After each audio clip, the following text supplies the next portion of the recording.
برای خمیر رو و زیر، یعنی شما این موادی که دارید میریزید هم خمیر زیر رو انجام میتونید باش مثلا درارید، هم خمیر رو. یه دونه ملاقه نگاه کنید، اگه تابتون 3 کیلویی حالا یه دونه ملاقه حالا از این زن بزرگتر بشه ایراد نداره. یه دونه روغن، 2 تا آب ولرم و 4 تا آرد میریزید. یکی، این 2 تا،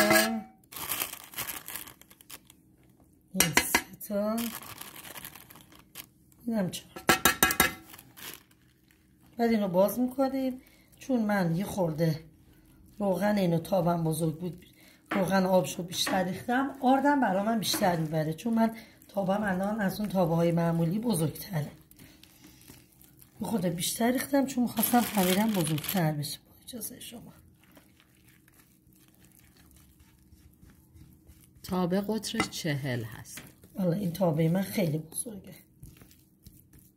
تابه فکر کنم نزدیک 3 کیلو خورده ای در میاره. یعنی شما الان میگه 3 کیلو ولی 3 کیلو بیشترم بریزی قشنگ در میاره.